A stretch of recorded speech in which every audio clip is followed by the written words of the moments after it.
All right, let's pull back the curtain on what might be one of the most complex operations on the entire planet, a trip by the President of the United States. We're talking about a mission that involves thousands of people, costs an insane amount of money, and is planned with a level of precision that is just mind-blowing. Let's dive in. You know, when you see the president waving from a car in some foreign city, it looks so simple, right? Effortless. But the reality is, that single moment, that's the grand finale of a show more intricate and more expensive than putting on the Olympics. Seriously, a 15-minute walk requires more planning than an event for hundreds of thousands of people. It is a symphony of security, and every single note was written months and months in advance. So where does this all begin? Well, the journey starts long before Air Force One even thinks about leaving the ground. It all kicks off with the plan, a ridiculously detailed, multi-agency blueprint that leaves absolutely nothing to chance. Okay, get this. For a standard presidential visit, the clock starts ticking 5 months out. 5 months! This is the complete opposite of a last-minute trip. From the first high-level briefings all the way to the day the president actually arrives, every single step is scheduled, documented, and rehearsed over and over again. It is a total marathon of preparation. Now, getting the official green light isn't just a simple, okay, let's go. It's a whole process. It starts in the West Wing, where the National Security Council briefs the president. If the president gives the thumbs up, a presidential decision memo makes it official. And that memo?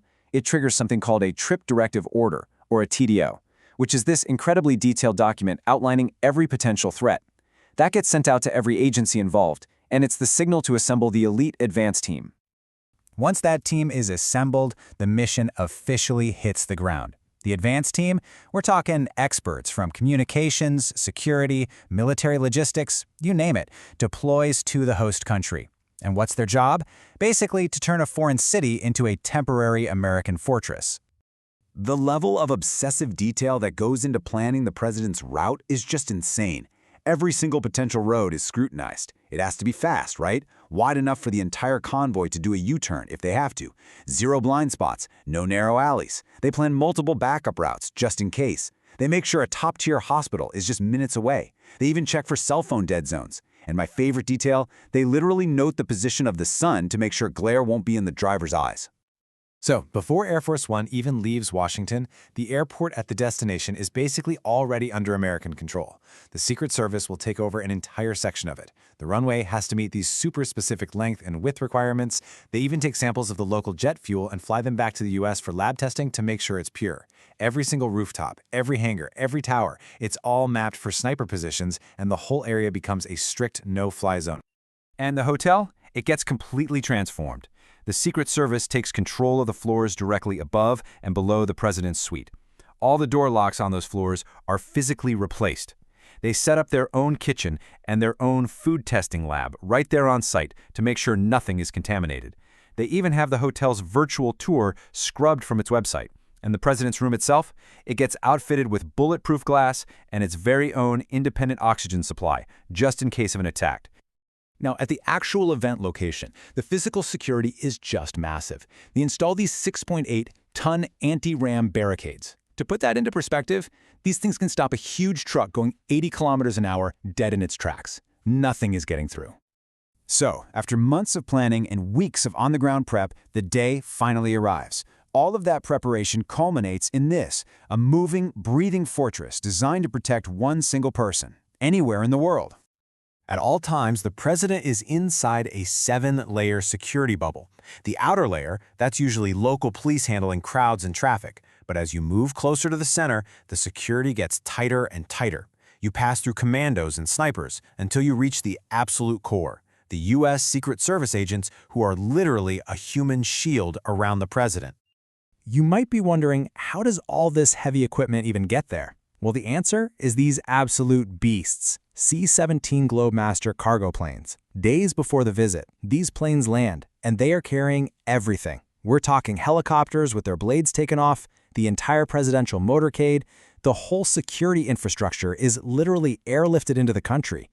And at the very heart of that motorcade is this vehicle, famously nicknamed the Beast. And really, it's less of a car and more of a rolling bunker. It weighs 9,000 kilograms. Its doors are as heavy as a Boeing 757's cabin door. The glass is 5 inches thick. It can withstand bomb blasts, and it's completely sealed against chemical attacks. It even carries a supply of the president's blood type, just in case. And the convoy itself is like this living ecosystem of protection. You've got scout cars way up ahead clearing the route. Then you have the Beast, often with an identical decoy to confuse attackers. It's followed closely by the Secret Service detail in a car called the Halfback. There's a jammer vehicle that blocks remote signals, a heavily armed counter-assault team ready for a fight, and the Roadrunner, which is a mobile command center that keeps the entire convoy connected. Of course, we have to talk about the president's plane, Air Force One, which is just as incredible. It's not just a jet, it is a flying White House. It's 4,000 square feet over 3 floors. It has a mini hospital on board that's capable of surgery. And its communication systems are military-grade, designed to withstand the electromagnetic pulse from a nuclear blast. It's built to be a command center that can function under any circumstances imaginable. So all of this incredible, mind-boggling protection comes at a price, and not just a financial one, but in the extraordinary measures that have to be taken that can affect the daily lives of people in the host city. Now, the White House doesn't release official figures on this, but one report from the Economic Times estimated that a presidential visit to India cost around $200 million per day. Now, the White House disputed that number, but it still gives you a sense of the staggering expense involved in keeping just one person safe. And the security measures can also get, well, a little unusual. To prevent any disruptions, authorities have literally jailed beggars and potential protesters in the area. In some cities, kite catchers are hired to snatch balloons and kites out of the sky. To prevent anyone from collecting biological intelligence, the president uses a special portable toilet, and all the waste is sealed and flown back to the U.S. And my absolute favorite, they've even hired men who can mimic the sounds of langur monkeys just to scare away real monkeys from event sites. You can't make this stuff up. So at the end of the day, this massive, mobile, unbelievably expensive fortress is built to protect just one person. And it kind of leaves us with a big question. What does the fact that this is all necessary really reveal about the nature of power, the threats we face, and just the state of our world today? It's definitely something to think about. Thanks for tuning in.